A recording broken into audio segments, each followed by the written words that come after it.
Bonjour à tous et à toutes et bienvenue à notre rendez-vous quotidien consacré à la méditation de la parole de Dieu.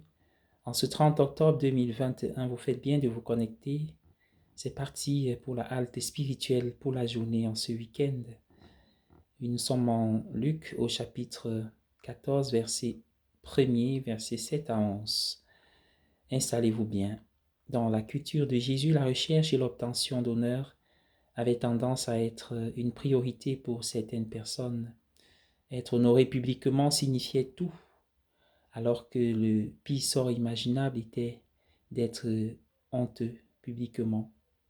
Être honoré, c'est être reconnu par les autres comme important. Et ceux qui avaient des moyens pouvaient en acheter ces possibilités.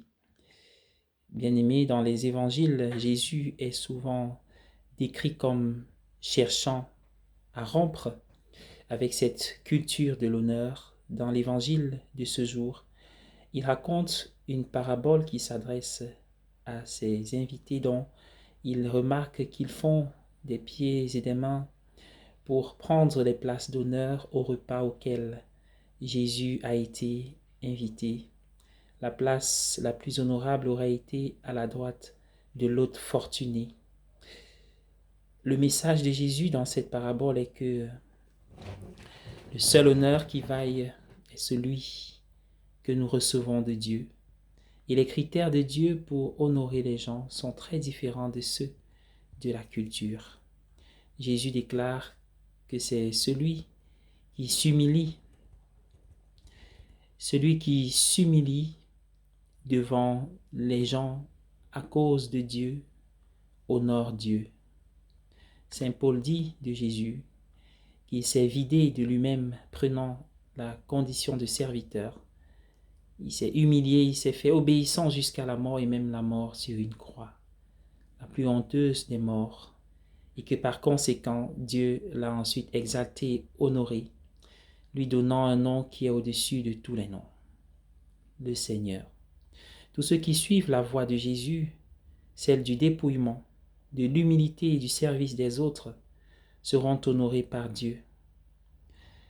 La vie, la mort et la résurrection de Jésus nous montrent que le seul honneur qui compte est celui que l'on reçoit de Dieu. Et elle montre aussi le chemin qui mène à cet honneur divin. Jésus nous dit que l'honneur n'est pas quelque chose que nous devons rechercher. Nous devons plutôt rechercher à servir les autres de la même manière que Jésus, en étant sûr que Dieu nous honorera pour ce service, pour cette vie dans l'éternité. Bonne journée à tous et à chacun. Ensemble, nous reprenons l'Ave Maria. Vierge sainte, Dieu t'a choisie depuis toute éternité pour nous donner son Fils bien-aimé. Pleine de grâce, nous t'acclamons. Ave, Ave, Ave Maria. Ave, Ave, Ave Maria.